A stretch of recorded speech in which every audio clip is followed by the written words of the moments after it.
ان تنصرکم اللہ ینصرکم ویثبت اقدامکم۔ اللہ تبارک و تعالیٰ نے قرآن پاک کے اندر کامیابی کا جو راز بتایا ہے وہ یہ ہے، ان تنصرکم اللہ ینصرکم، تم اگر اللہ کی مدد کرو گے، تم اگر اللہ کے دین پر عمل کرو گے، تم اگر حضور کے طریقوں پر عمل کرو گے، ینصرکم اللہ، اللہ تمہاری مدد کو پہنچے گا، اللہ تمہارے کام حل کرے گا، اللہ تمہاری مدد کرے گا۔ ان تنصرکم اللہ، اگر تم اللہ کی مدد کرو گے۔ اور دوسرا انعام اللہ یہ فرمائے گا، وَيُثَبِّتْ أَقْدَامَكُمْ، اللہ تمہارے قدموں کو جما دے گا، اللہ تمہیں مضبوط کر دے گا، پھر کافر تم سے ڈریں گے، پھر کافر تمہیں دے کر بھاگیں گے۔ خوب اسی طرح جس طرح فاروق اعظم کو، حضرت عمر فاروق کو شیطان دیکھ کر راستہ تبدیل کر لیا کرتا تھا۔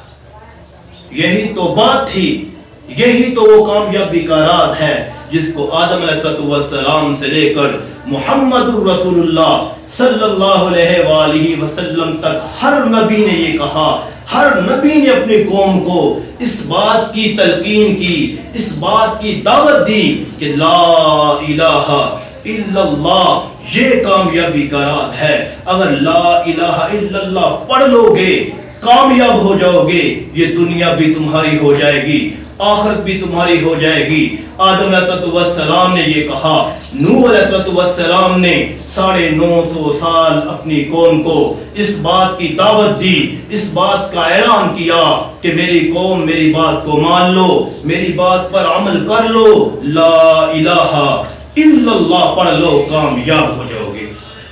950 سال ایک نسل، پھر اس کے بعد دوسری نسل، پھر تیسری نسل، پھر چوتھی نسل، اتنی نسلوں کو بتاتے رہے اور اللہ کی نعمتیں ان کے اوپر واضح کرتے رہے کہ اے میری قوم، وَيُمْدِدْكُمْ بِأَمْوَالٍ وَبَنِينَ وَيَجْعَلْ لَكُمْ جَنَّاتٍ وَيَجْعَلْ لَكُمْ أَنْهَارًا، کہ اگر تم لا الہ الا اللہ کامیابی کا راز دیکھ لو گے، کامیابی کے راز کو پڑھ لو گے، وَيُمْدِدْكُمْ بِأَمْوَالٍ، اللہ تمہارا مال بھی بڑھائے گا، اللہ تمہاری اولاد بھی بڑھائے گا، اللہ تمہیں سرسبز و شاداب باغ بھی عطا فرمائے گا، اور ایسے باغ کے جن کے نیچے، جن کے پاس چشمے بہتے ہوں گے، جن کے پاس نہریں بہتی ہوں گی، جن کے پاس پانی موجود ہوگا، اللہ وہ باغ تمہیں عطا فرمائے گا۔ یہی تو وہ کلمہ تھا، یہی تو لا الہ الا اللہ کا کلمہ تھا جو ابراہیم نے اپنی قوم کو دعوت دی، لا الہ الا اللہ ابراہیم خلیل اللہ، میری قوم پڑھ لو کامیاب ہو جاؤ گی۔ یہی تو کامیابی کا راز تھا۔ قوم نے انکار کیا، موسیٰ علیہ السلام نے فرعون کو اس کلمے کی دعوت دی کہ اے فرعون لا الہ الا اللہ، موسیٰ کلیم اللہ اگر یہ کلمہ پڑھ لے گا کامیاب ہو جائے گا، کامران ہو جائے گا، اس دنیا میں بھی تیری بادشاہت ہے، کل قیامت والے دن بھی اللہ تمہیں بادشاہت عطا کرے گا، اللہ تمہیں بڑے محل عطا کرے گا، اللہ تیری شان کو بلند کرے گا۔ لیکن فرعون نے انکار کر دیا۔ ان کے بعد حضرت محمد رسول اللہ صلی اللہ علیہ وسلم نے بھی اس کلمے کی دعوت دی، لا الہ الا اللہ، اے میری قوم لا الہ الا اللہ محمد رسول اللہ یہ کلمہ پڑھ لو کامیاب ہو جاؤ گے۔ پھر جنہوں نے اس کلمے کو پڑھا وہ کامیاب ہو گئے، جنہوں نے اس کلمے کو چھوڑا وہ ناکام ہو گئے۔ حضرت سعد بن معاذ رضی اللہ تعالی عنہ یہ انصار کی جماعت کے سردار ہیں، میدان میں لڑتے ہوئے زخمی ہو کے گر پڑے اور زخموں کی تاب نہ لا سکے، شہید ہو گئے۔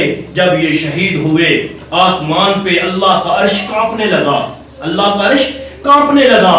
حضرت جبرائیل امین نے عرش کو کانپتے ہوئے دیکھا، زمین پہ اترا، حضور کے پاس حاضر ہوا، اللہ کے نبی اللہ کا عرش کانپ رہا ہے، کیا بات ہوئی ہے، کیا واقعہ پیش ہوا ہے؟ اللہ کے نبی صلی اللہ علیہ وسلم نے ارشاد فرمایا کہ میرا سعد بن معاذ انصار کا سردار سعد بن معاذ دنیا سے چلا گیا ہے، وہ شہید ہو گیا ہے۔ یہ تھے میرے بھائی وہ لوگ جنہوں نے ان تنصرکم اللہ اللہ کی مدد کی، ینصرکم اللہ نے ان کی مدد کی، اللہ نے ان کے قدم جما دیے۔ اس صحابی کے بارے میں آتا ہے کہ وہ صحابی رسول اونٹنی کے اوپر سوار ہیں، اونٹنی سے نیچے گرے، ان کی جان نکل گئی۔ جب جان نکلی تو اللہ کے نبی نے ارشاد فرمایا کہ میرا یہ صحابی بھوک کی وجہ سے فوت ہوا، میرا یہ صحابی بھوک کی وجہ سے شہید ہوا۔ صحابہ نے پوچھا اللہ کے نبی آپ کو کیسے پتا چلا؟ اللہ کے نبی نے فرمایا ابھی ابھی ایک حور جنت سے بڑے میوے لے کر آئی ہے، جنت سے کھانے لے کر آئی ہے، اور اس صحابی کے لیے کھانے لے کر آئی ہے۔ اس صحابی کے منہ میں حور نے ایک لقمہ کھانے کا ڈالا، تب مجھے پتا چل گیا کہ میرا صحابی بھوک کی وجہ سے شہید ہوا۔ صحابہ نے جا کر صحابی کو اٹھایا اور اس کے پیٹ سے کپڑا ہٹایا تو پیٹ کے اوپر پتھر باندھے ہوئے تھے۔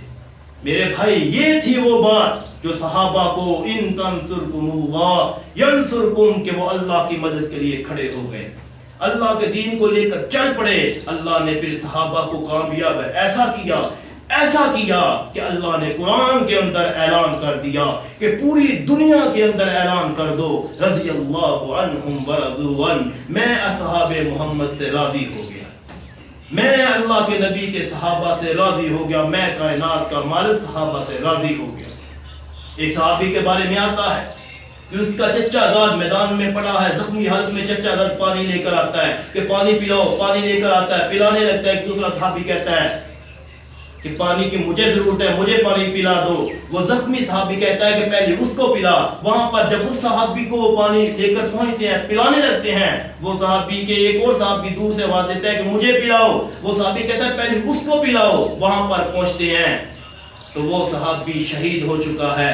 پھر دوسرے کے پاس آتے ہیں، وہ بھی شہید۔ پھر اپنے چچا داد کے پاس وہ صحابی آتا ہے، وہ بھی شہید۔ اور اس سارے معاملے کو حضرت خالد بن ولید دیکھ رہے ہیں۔ حضرت خالد بن ولید نے جب اس سارے معاملے کو دیکھا تو فرمایا اے صحاب محمد تم پر خالد بن ولید قربان جائے، موت کے وقت آخری وقت بھی تمہارے اندر محبت اور احسار قربان ہے، تمہارے اندر محبت اور احسار بھرا ہوا ہے، تم آخری وقت میں بھی اپنی جان سے زیادہ اپنے بھائیوں کی جان کا خیال کر رہے ہیں۔